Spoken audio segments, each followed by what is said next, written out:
Warning: this program is for informational purposes only. It is intended to point out specific engine run-up procedures. You must be qualified to run engines through the process used by your maintenance department. This program does not provide all of the information needed to start and run engines, nor does it supersede any information provided by either the engine manufacturer, Fairchild Aircraft Corporation, or your maintenance department. Of all the maintenance activities a mechanic may be asked to perform, engine run-up is probably the most important. The engines powering the Merlin and Metro aircraft are very expensive and can be easily damaged during run-up operations. This program will show an actual run-up being performed under typical conditions. Fairchild Flightline mechanic Eddie Martinez will be conducting the run-up and will explain the procedure he is following.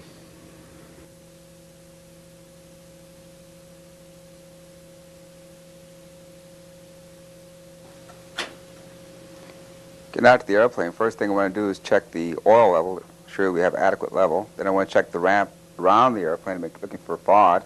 Then I want to physically go through each blade looking for nicks and cracks.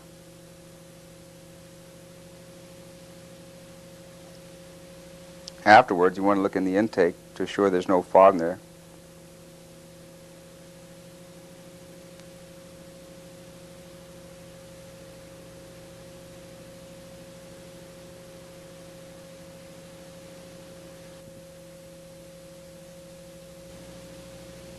Once in the cockpit, take the control lock off and cycle all your engine controls, checking for ease of operation and smoothness.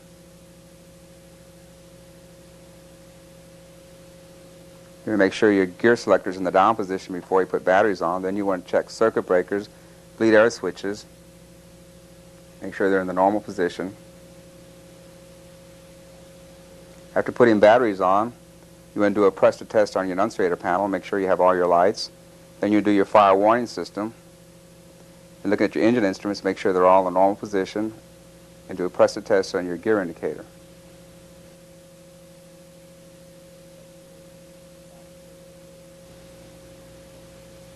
You want to check your prop before you rotate.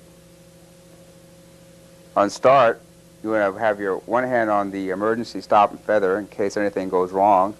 As you press the start button down, you want to hold the button until you have a rise in EGT, all this time monitoring EGT as the engine accelerates.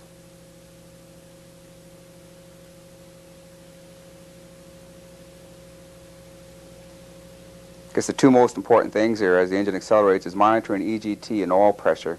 At around 40% RPM, you should start to see a rise in oil pressure.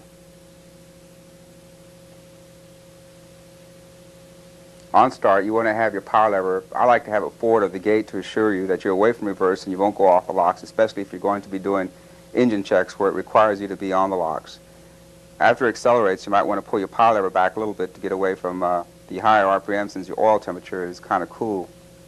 You want to take it down to about 75% RPM. That way you're well away from your reverse range and you'll still be on the locks.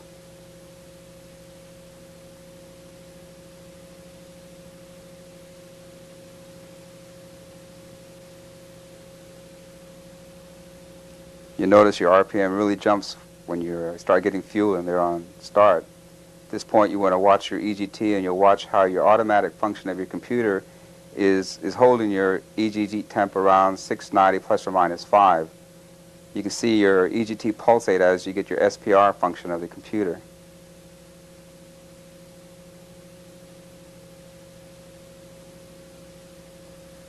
As your engine accelerates and goes through the secondaries, you'll see a kind of a high rise in EGT up around 720, 730, which is normal, and don't be alarmed at it. At that point, you want to get your bleed airs on, pull out your APU. Once your APU is out, you want to get your generators on the line.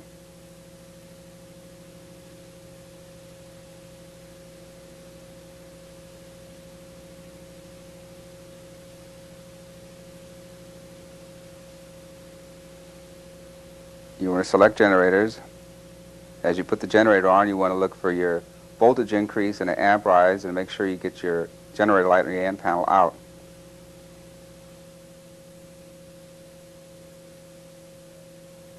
Once your oil temp gets in the green, the first thing I like to do while on the locks is do an overspeed governor check. As you go up in the power levers, you want to be careful because you might have a malfunction of the start locks and it might come off the lock, so be ready for it.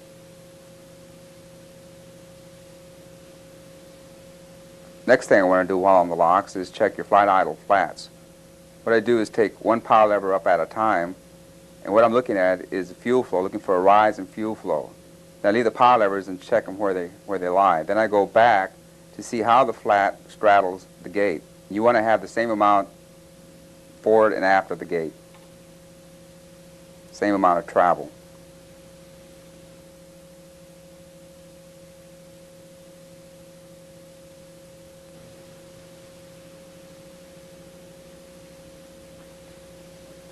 The next check, while still on the locks, is checking your delta P and SRL. What you do is with the power lever set 100% RPM.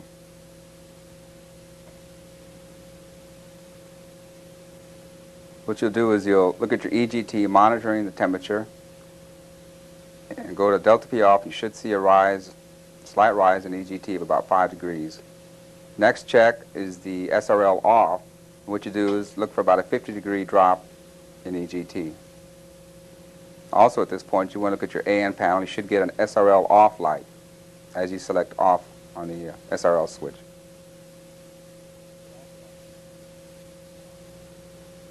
To get off the locks, you go into reverse, monitoring RPM. You should have no more than a 5% split.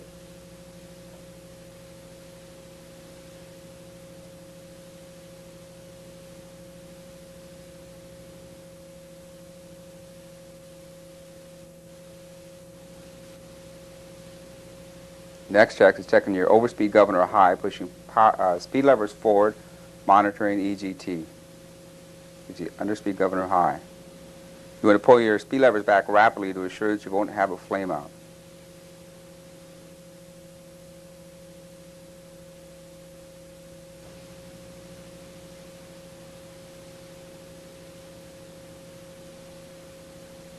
Next check is the prop governor low check, which you set 575 EGT with your power levers and monitor the RPM. RPM should be 94 plus or minus a %.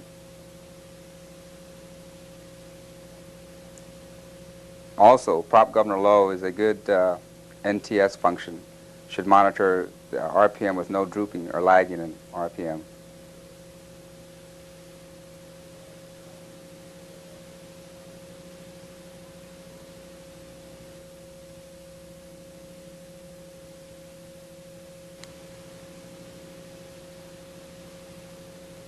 Our next check is the prop governor high. Push speed lever forward, take power lever up to 575 EGT.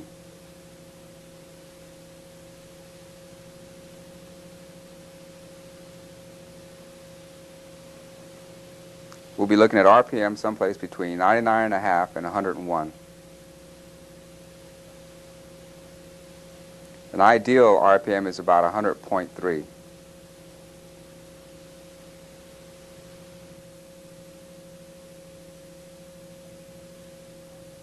Next check will be prop governor separation. First thing we'll do is put speed levers high. Next we'll set 575 EGT with our power levers. This check will determine if the underspeed governor range of operation is set below the prop governor range of operation. Insufficient separation may interfere with proper better operation.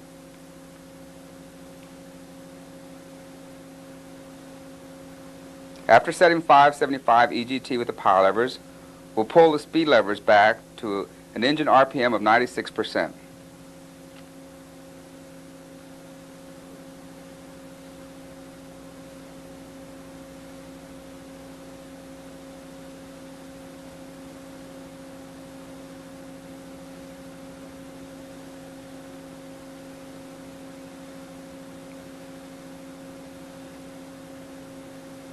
Next, we'll pull our power levers back and find a minimum fuel flow.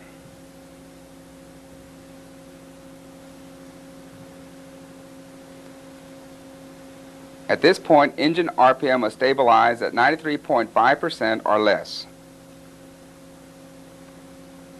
We should have no more than a 2.5% RPM separation.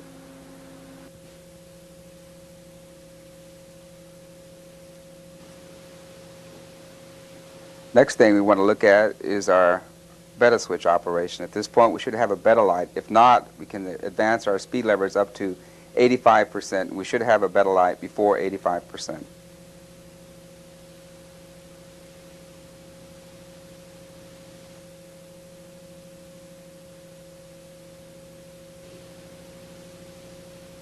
Now what we want to do is look at our power. What we'll do is we'll set our altimeter for field barometric, and we want to look and see what our outside air temperature is.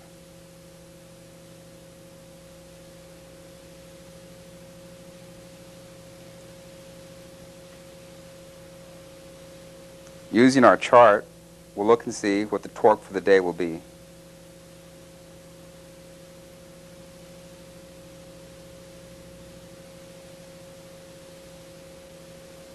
At this point, you want to make sure you have chocks, as on cold days you'll be pulling a lot of torque and there's a possibility of jumping the chocks. What you'll want to do is advance the power lever slowly, and as you accelerate, you want to monitor all engine instruments to assure that everything is accelerating normally.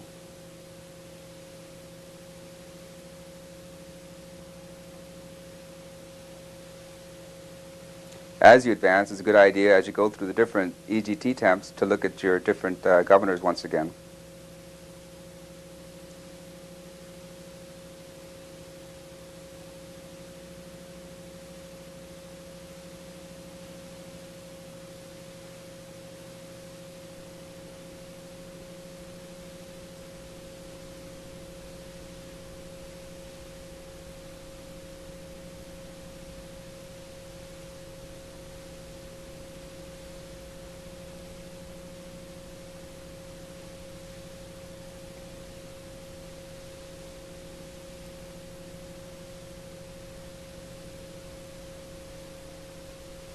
As you advance the power levers, you want to monitor your torque and all engine instruments to see how they accelerate.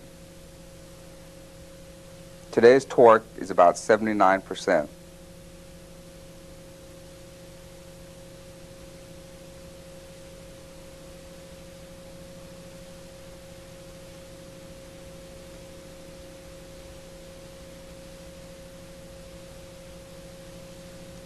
Once you achieve that torque, you want to monitor your EGT, fuel flow, and RPM.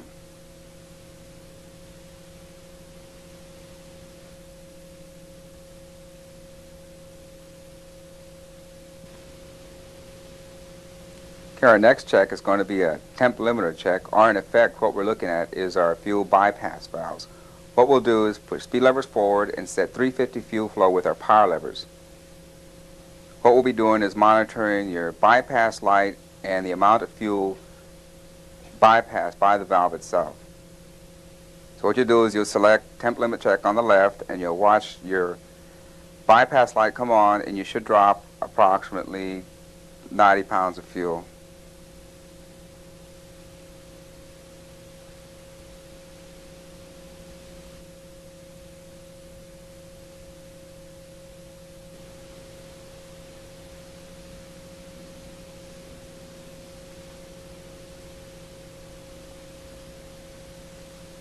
Our next check is going to be our cruise power setting.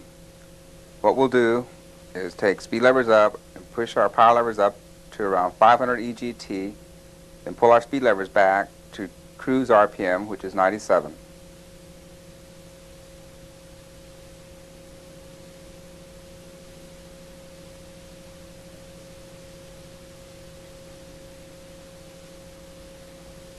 At this point, I'm going to take the power levers up all the way up to 650 and above to see what our temp limiter is limiting fuel at. If you remember, we just did that check and we saw that it worked and it dumped fuel and we got light. So what I'll now do is take the power levers up to around 650 and see at what temperature our temp limiter is going to dump fuel.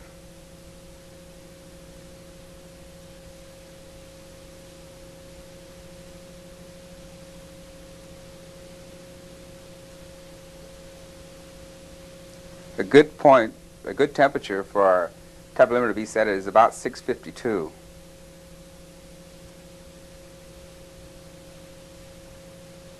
After I see that the bypass is working on both sides, I like to pull my power levers back to about 640. And what I'll be doing is looking for power lever splits and speed lever splits. I'll set my speed levers at exactly 97% on both engines and set my power levers right at 640.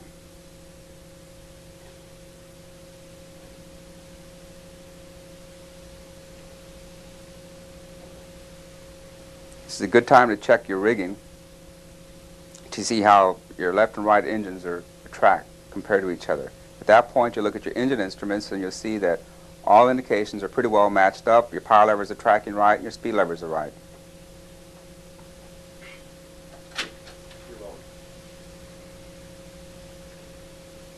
Now is a good time to look at our prop sync. What I'll do is turn on the prop sync and see if our RPMs are holding. A good way to check this now is to turn it off and create a split by moving one of the speed levers. You want to get it slightly out of sync of about 0.5%.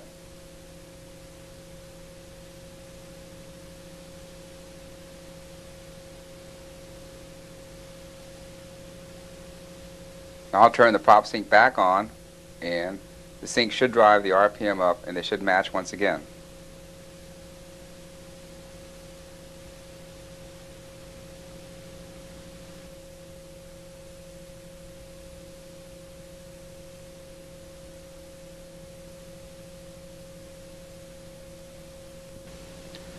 Next check will be our CAWI system. What I'll do is I'll look up the torque, and I see that for today we're at max allowable, which is 110% for the temperature.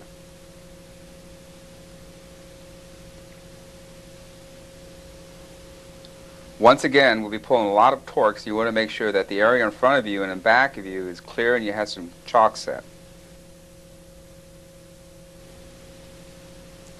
What I'm doing is checking the test switch to make sure that our pumps are primed and we have a light corresponding to each engine.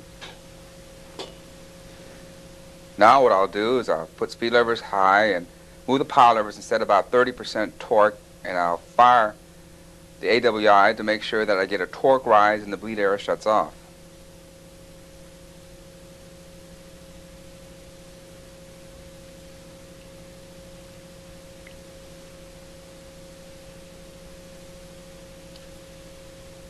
So we have lights and everything appears to be normal. For safety's sake, I'll take one engine up at a time to avoid jumping the chocks. Once again, as I advance the power levers forward slowly, I want to monitor all engine instruments for normal acceleration. At this point, you really want to watch your torque indicator because you don't want to exceed book torque, which was, as we said, 110%.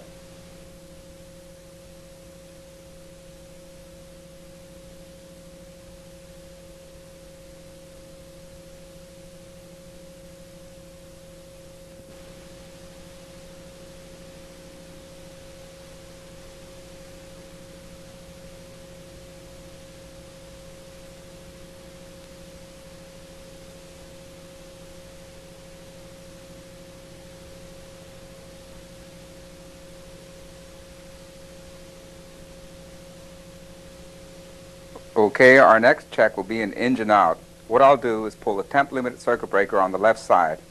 At that point, we should have a light go out and we'll see that no water is firing on the left side to assure that if we actually have a dead engine, we won't be firing water in that engine.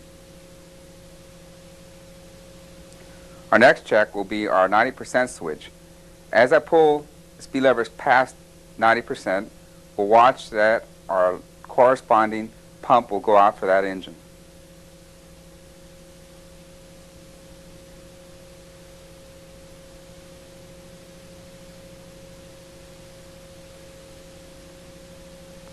That completes our AWI check.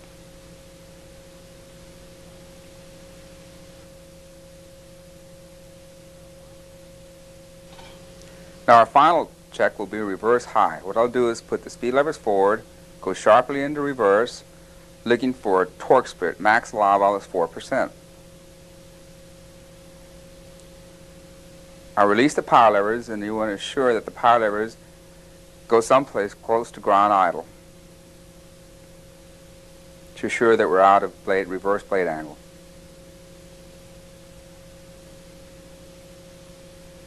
That completes our engine check, what we'll do now is wait for a minimum of 3 minutes for adequate cool down.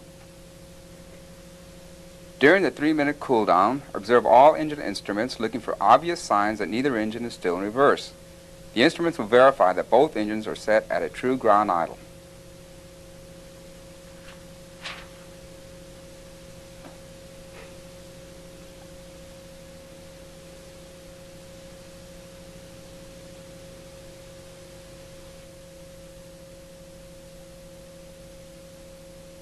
After 3 minutes, we'll turn our bleed air off and generators and all accessories.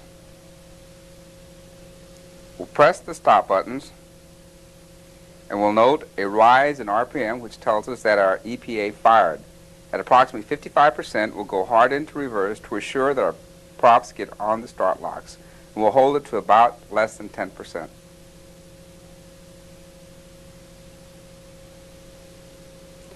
After 10%, we'll cycle our controls and set our gust lock.